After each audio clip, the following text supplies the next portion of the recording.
Gold, trusted gold buyers. మీరు తాకట్టు పెట్టిన బంగారాన్ని విడిపించి ఈ రోజు ఉన్న మార్కెట్ ధరకు కొనబడను. Drinking is injurious to health. ఎన్నిసార్లు చెప్పినా వీళ్ళు నా మాట వినరు. కానీ నేను మాత్రం చూసావు జూలీ, మంచి చెప్తే వీళ్ళకి ఎక్కడం లేదు. నటించింది చాలు. నువ్వు కూడా వాడితో కలిసి తాగావు. నీ మొహం చూస్తేనే తెలుస్తుంది. లేదు జూలీ, నువ్వు అనవసరంగా అబద్ధం చెప్పకు. ఇప్పటికే మా ఇల్లు షాపు అప్పుల్లో ఉన్నాయి. అదే కాక నాన్నకి హార్ట్ ప్రాబ్లం. ఇలా తాగి తాగి ఆయనకి ఏమైనా అయితే నా పరిస్థితి ఏంటి? ఇవేం తెలుసుకోకుండా నువ్వు ఆయనతో చేరి తాగి తందనాలాడుతున్నావు. ఏంటిది? ఇక మీద మేమే కాదు, మావి కూడా మందు తాగడు. ఎలా? రేపు చూడు.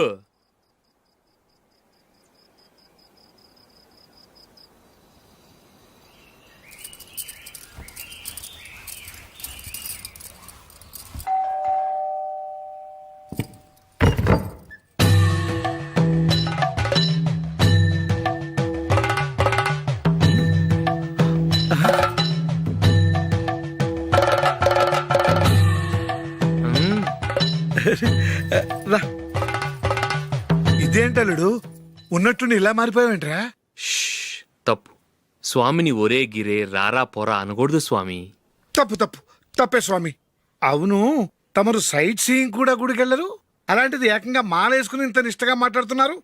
ఇంత జ్ఞానోదయం తమరికి ఎప్పుడు కలిగిందో? బుద్ధుడికి బోధి చెట్టు కింద ఉన్నప్పుడు, నాకు నిన్న తాగుతున్నప్పుడు. ఓహో, ఇంట్లో ఒకడిని పవిత్రమైన మాలేసుకున్నాను. నా ఇంట్లో వాళ్ళైతే మందు తాగరు, మాంసం ముట్టరు. ఏంటి వేళాకోళంగా ఉందా? మీరు అపార్థం చేసుకున్నారు. నేనేమన్నానంటే, ఇంట్లో ఒకరు మాల వేసుకుంటే ఆ ఇంటికి చెందిన వారు ఎవరైనా మందు తాగరు, మాంసం ముట్టరు అంతే. మీరు తాగొచ్చు, మీరు తినొచ్చు. ఎస్. నన్ను చంపకురా. 25 ఏళ్లుగా మందుకు అలవాటు పడ్డ నాలిక సడన్ గా మానమంటే ఎలా? మళ్ళీ మీరు అపార్థం చేసుకున్నారు. మిమ్మల్ని తాగొద్దని లేదే, నా ఫ్యామిలీ మెంబర్స్ తాగకూడదన్నాను అంతే. అసలు ఏంటి స్వామి నీ ఉద్దేశం? ఇదిగో, మీరు అనవసరంగా భుజాలు దడుకుంటున్నారు. మీరెందుకంటే ఫీల్ అయిపోతున్నారు? నేనేమన్నా మీ ఫ్యామిలీ మెంబర్ నా? నేనన్నది ఏంటంటే, హరిపోయిన రికార్డ్ లాగా చెప్పిందే చెప్పొద్దు. నేనేం చేయాలో నాకు బాగా తెలుసు. Just minute.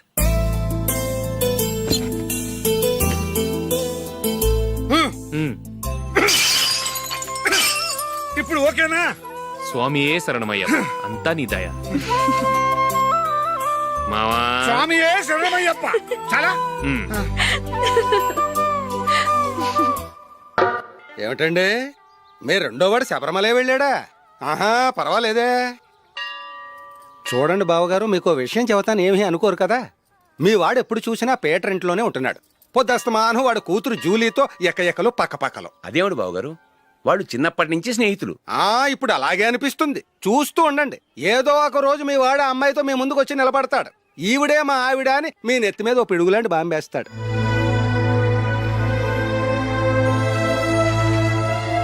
అలాంటిదేం జరగకముందే మీ వాడిని అదుపులో పెట్టుకోండి. ఏదో బావగారు కదా అని చెబుతున్నాను, జాగ్రత్త పడండి. మా అల్లుడు కూడా ఆఫీసుకు ఫోన్ చేసి చెప్పేస్తాను. అమ్మాయి పేరు మంజుల, బిఎస్సి వరకు చదువుకుంది. లక్ష్మీదేవిలా లక్షణంగా ఉంటుంది.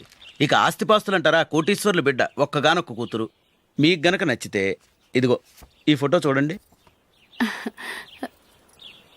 అమ్మాయి చాలా బాగుంది కదండి, అందంగా ఉంది. ఎందుకైనా మంచిది ఓసారి తమ్ముడు అభిప్రాయం కూడా కనుక్కో. వాడిని అడగడం ఎందుకు నానా? మన ఓకే అంటే వాడు తాళి కట్టేస్తాడు. అమ్మాయి లక్షణంగానే ఉంది. ఓ పని చేయండి, ముందు పెళ్లి చూపులకు ఏర్పాటు చేయండి. మిగతా విషయాలు తర్వాత మాట్లాడుకుందాం. అలాగేనండి, శుభం, వెళ్ళొస్తానండి.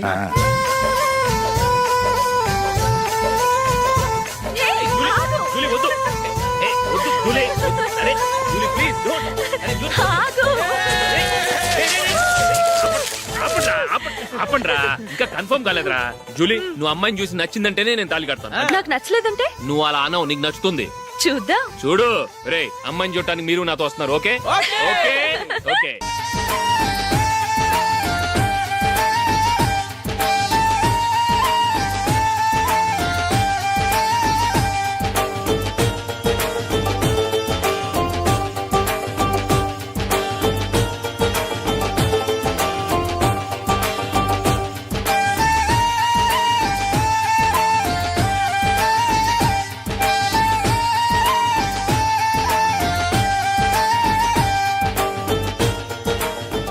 అలాగే పెళ్లి కొడుకు కూడా కాఫీ ఇవ్వమ్మా.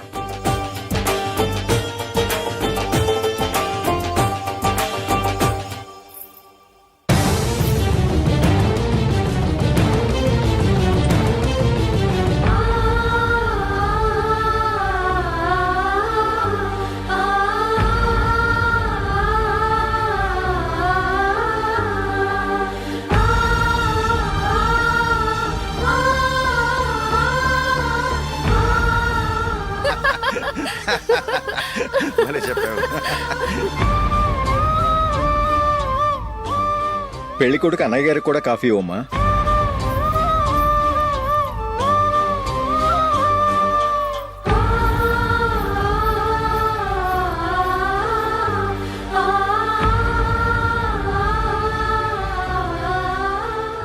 అమ్మాయి మాకు బాగా నచ్చిందండి. అయితే ఇక ముహూర్తాలు పెట్టుకోవడమే ఆలస్యం. చాలా సంతోషం.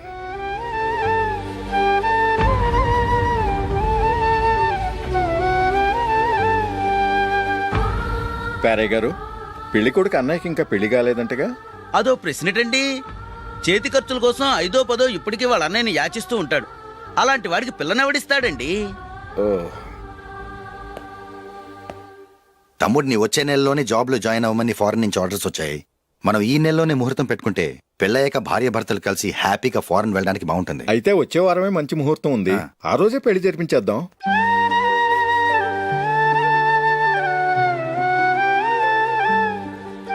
సారీరా, వస్తారా? పెళ్లి చూపులు చిన్నోడు కన్నా నాకు తెలియదురా. మీ అన్నయ్య చెప్పలేదు, పెళ్ళిళ్ళ పేరయ్య చెప్పలేదు. చెప్పుంటే అసలు వచ్చేవాడిని కాదు.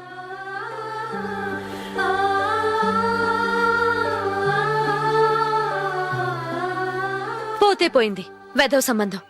అయినా అమ్మాయి ఏంటి అలా దిష్టి పెడతలా ఉంది? నాకేం నచ్చలేదు బాబు. మొత్తానికి పెద్ద గండం తప్పింది. నీకున్న పర్సనాలిటీకి టాలెంట్ కి ఐశ్వర్యరావు లాంటి అమ్మాయి వస్తుంది. ఈ దిష్టి పెడతకే నేను తగనంటే ఇక ఐశ్వర్యానికి నేను ఎలా తగ్గవాడినవుతాను? నాకు పెళ్లి కాలేదని నేను బాధపట్టలేదు, కానీ రేపు పిల్ల నీకు కాదు తమ్ముడు కానీ ఒక్క మాట చెప్పొచ్చు కదా. అసలు నేను అక్కడికి వెళ్ళేవాడిని కాదు.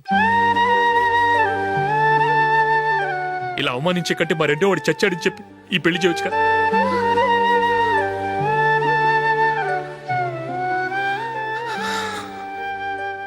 చూడశోక్, జలపాతం చూసేవాడికి కింద పడిపోతున్నట్టుగా కనిపిస్తుంది, కాని అది మరుక్షణమే పరవళ్లు తొక్కుతూ నదిగా పరుగులు పెడుతుంది.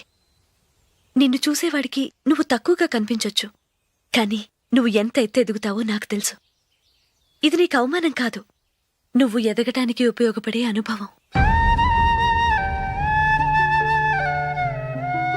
ఈ రోజు కాకపోయినా ఏదో ఒక రోజు నువ్వు క్రికెట్లో పెద్ద ఆటగాడివవుతావు. ఈ రోజు నిన్ను చూసి అవమానించిన వాళ్ళందరూ